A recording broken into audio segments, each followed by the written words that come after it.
In today's video, I'm going to be sharing with you how you can create these super cool alcohol ink and resin drink coasters. They're great for gifts, so stick around, that's coming up next.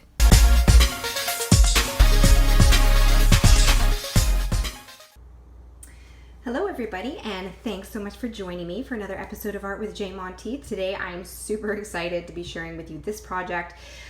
Really fun to make alcohol ink and resin drink coasters. I made these from scratch. They turned out really well, and they would make great gifts. So as you know, Christmas is coming up soon, so this might be something you're interested in giving to people. And let's go ahead and get started on making these really cool coasters. And as always, I will list all of the products that I use in the video today in the description box below. So if you're wanting to purchase anything, then feel free to click on that link. So let's go ahead and get started on these coasters. What you need to start off with is something in the base of your coasters. What would you like to see as a visual there? So I am going to be using, and you can use anything you want, but I'm going to be using some handmade alcohol ink on Yupo textures. These are just scrap pieces that I've used in other art, and I'm going to be using some of these, I think, today. So they're all different, effects on this paper. So if you'd like to know how I achieve some of these looks, then feel free to check out my cool alcohol ink technique video as a refresher, or if you haven't seen it, then check it out. It's a good one to see how all of these looks are made. So I'm going to be using some of these today, and then I also think I'm going to be using some of my newly created alcohol ink textures. This is like a rose gold metallic worn vintage kind of look. This is super fun to make, and they look really pretty. So I think I'm going to be doing a video on that shortly, so stay tuned for this one. That'll be coming up soon. Okay, so let me just find a piece here that I'd like to use. And I want to make sure, obviously, that my scrap is going to fit in the bottom of my tray. So the question actually becomes, it's different size up here, and it's rounded corners, and it's smaller in the bottom and square. So how do you make sure that you get a perfect fit with this piece? So I actually have a trick to show you how you can create a template so that you can then use that to cut out all of your pieces that you want to place on the bottom. So I'm going to show you how to do that right now. Okay, so you need to flip over your mold so that your base or your bottoms of your tray is facing up, and then you need to grab yourself a piece of just regular, standard photocopy paper, nothing too thick, just regular stock paper, and then you're going to create an impression of the base on here. So the easiest way to do that is by using a piece of charcoal, and you can buy it in basically anywhere in any store. This is a General's kit that I have. Get pencils, an eraser, and different kinds of chalk. So you just need to use a piece of that, and essentially all you do is just lightly, and I'm sure everybody's done this as a kid, you just go over your backing here to create an impression or an outline. It's pretty standard, straightforward stuff. And then it's done. Then you can use that as your cutout and use that as your template.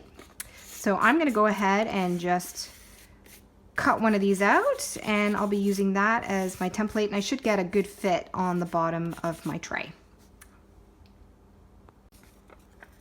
Okay, so I just finished cutting out my template, and now I have a perfect fit on the base. So if I flip this back over, it should now fit perfectly in the bottom, and you can use that now as your template. So I'm going to go ahead and just trace around, or go around the edges of this, and then I've got my first piece to go in the bottom of my coaster. Okay, so here is my finished piece there, and now it fits perfectly in the base. Okay, so there you go, and I'm going to fill up the rest of these, and I'll be right back. Okay, so I've gone ahead and finished cutting out my templates, and these are the bases for my coasters, and they're going to be super cool. I like the look of them already, and I haven't even put the resin in yet. So once you have your bases in there, then you're good to go, and let's go ahead and start with mixing now our resin. Okay, so I've already pre-poured my resin, and remember that it is 50-50 for a mixture of both the hardener and the resin itself. And as I've already explained in previous videos, especially the flawless resin video, if you haven't watched that, you can check it out. Just want to make sure that you mix really well for 3 minutes so that you can ensure a good bond and everything's combined really well. So I'm going to go ahead and finish mixing this, and then we'll go ahead and pour it. Okay, so I finished mixing my resin, and I'm going to go ahead and pour some into my coaster trays. I love this little plastic container. If you can mix in a plastic, if you don't have, you know, a large batch, this is always a good one. This is just like an OXO plastic mixing container, so it's perfect. So I think what I'm going to do is I'm going to do 3D coasters. So in order to do that, you have to pour one layer of resin in, let it dry, then put your other elements on, and then repeat the process. So this is going to be step 1, and you're going to have to obviously allow this to dry overnight, or at least 24 hours, so it's fully hardened. So I'm going to go ahead and just start with the first one here.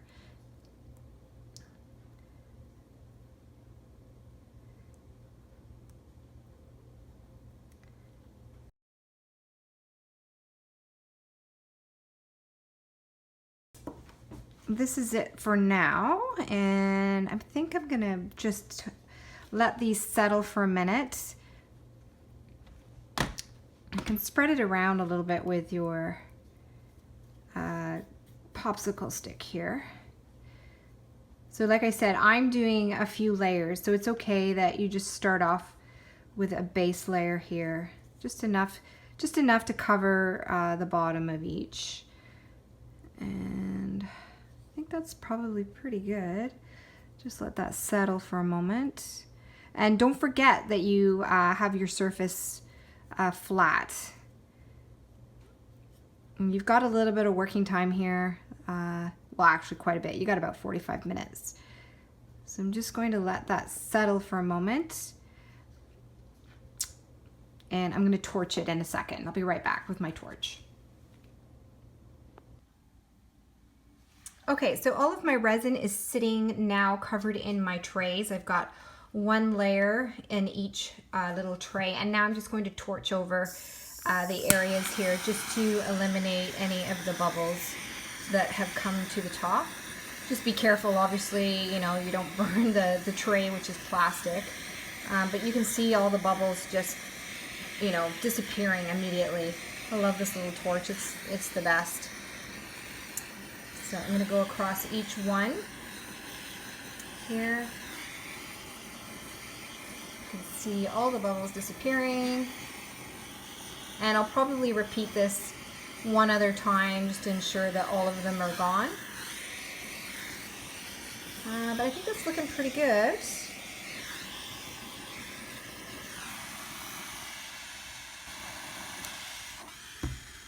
Okay, I'll come back in a little bit and just double check it, and we'll see what happens from here. So you're going to let this sit overnight, and we'll come back tomorrow because I am losing light. So I'm going to cover these over shortly and let them dry overnight, and we'll come back tomorrow and we'll do the next step. Okay guys, it is the next day and I have allowed my tray to dry. So it's nice and solid, and I'm gonna go ahead and start with my second layer. So as you can see, I've already started placing my second layer elements on top of my coasters. And I'm gonna go ahead and finish placing some more items over in the other trays. So I've gone ahead and just utilize, as I mentioned before, some scraps that I'm going to be using and placing into my coasters. So I have a few items that I've already pre-cut, as you can see here, and I'm gonna go and put a few more in here. And this is just kind of random, just choosing some abstract pieces, which is the thing that I like to do. I've kind of made this one a little less abstract and maybe more like a flower, and we'll see how that turns out. I think I'm going to leave this one as is and just maybe put some more alcohol ink on top of the resin. So we'll see how that turns out. But what you need to do is just tack this down onto your resin that's dried. So I'm just going to go ahead and do that. And I'll just start off with these here. So you don't need to do it, you know, that much, just enough to hold it down so that you can place your next layer of resin on there without anything, you know, shifting or moving around. And all I'm using here is just an Elmer's glue stick. That's all you need, just to help it stay in place. Okay, so I'm gonna go ahead and continue with these, and then I think I will finish putting this one together. I'm just kind of trying to decide what I want to see in there. And if you follow my work at all on my social media, you'll know that I'm a big abstract person, and this is all I work in is just alcohol ink and resin. That's all my work is made up of. So I think that looks pretty good there. And I have another one of those cut out here, so I might put that one here, and then, like I said, I'll put some more resin in this one. Okay, so I'm gonna go ahead and finish gluing down these pieces, and then we'll come back and we'll pour our next layer of resin. Okay, so I finished all of my pieces, and I just changed that one up a little bit, but I'm pretty happy with the way these look right now. And I've already pre-mixed my resin. You don't need to see that all over again. And I'm just gonna go ahead and pour into my trays. Just remember that make sure everything's dust-free before you go ahead and pour into your coasters. I hope these will turn out really, really well. On the bases of these, when we pull them out when they're dry, I'm actually going to be putting some just cork on the bottom, just to finish them off. And I'll put that in there. And I don't want to fill these up to the top. I think by the time these come out, they'll be a quarter of the way filled. Only because, you know, coasters aren't that thick. So let's see how this is looking here. Maybe a bit more in this one. Trying to get it as evenly as possible distributed here.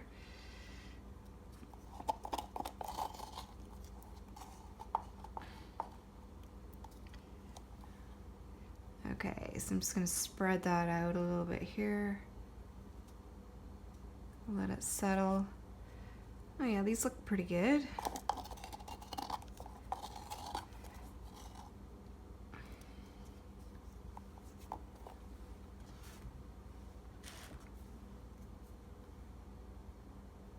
Okay, I'm just gonna let these sit for a minute, and then I'm gonna come back and torch, but I'm gonna add some alcohol ink to this one, I think, just to see how this one turns out.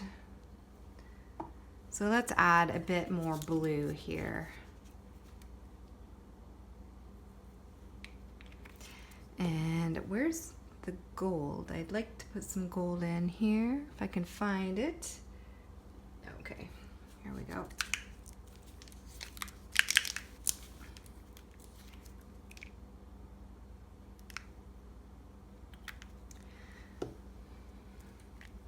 Oh yeah, that's gonna look pretty.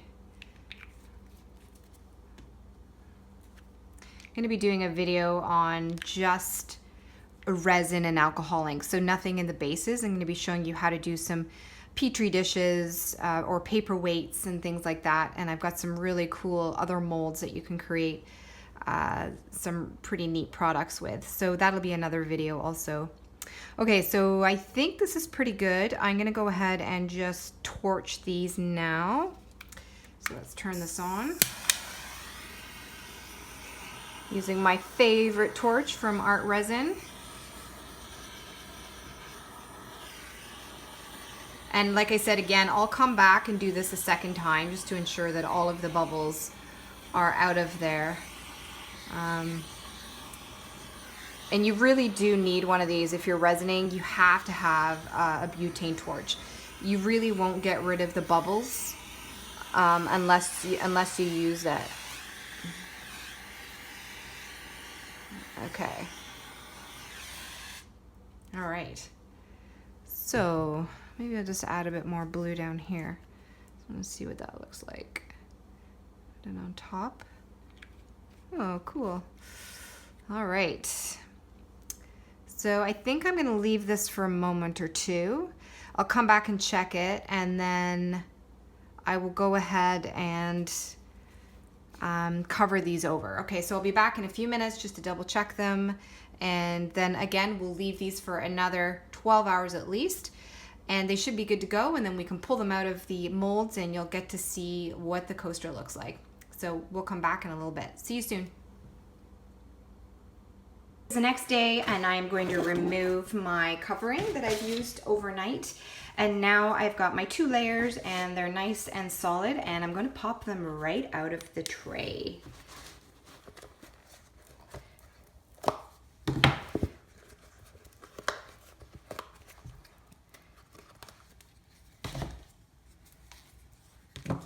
Here's a couple here. I'm just going to clean up the sides. So I've taken those out, and they look pretty neat on the back here. It doesn't really matter if anything, you know, is see-through on the back, because we're actually going to be covering these with some cork. So then you have a nice layer of that for your final coaster. And we're going to glue this on with some hot glue, and I'm going to use the same template that I used for my molds so that I get a nice fit on the base as well. So I'll be right back, and I'm going to cut these up with some cork, and we'll have the finished product.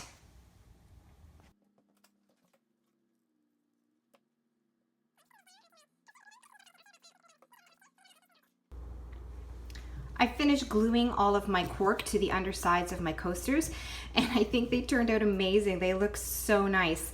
Now, there is one tip I want to share with you, and that is you will have a lip on your coasters, and if you want to leave them as is, then that's fine. But if you do want to take the lip off, or if you have any bits of resin that are just, you know, that you don't want there, then you can take an X-Acto knife and you can literally just kind of peel off the edges. Now, you have to do this very delicately.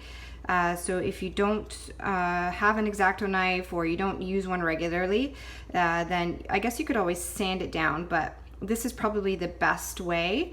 Just take your time when you're using the X-Acto knife to do this. It is the final step, but it does look good when you just clean up the edges just ever so slightly. And once they're all done, then they're good to go. You can stack or place a glass on top. They're perfect for that. I'm gonna go ahead and stack them, and I'm going to package these up and wrap them up as a gift. So here is my finished coaster bundle, all wrapped up with a pretty ribbon, ready to give away to somebody special. And that's it today, guys. Thanks so much for watching. I hope you enjoyed this video. Please give it a like and a share if you found value. And don't forget to subscribe to my channel if you haven't already done so for weekly art videos. Thanks so much for watching. I appreciate your time as always, and we will see you guys again real soon.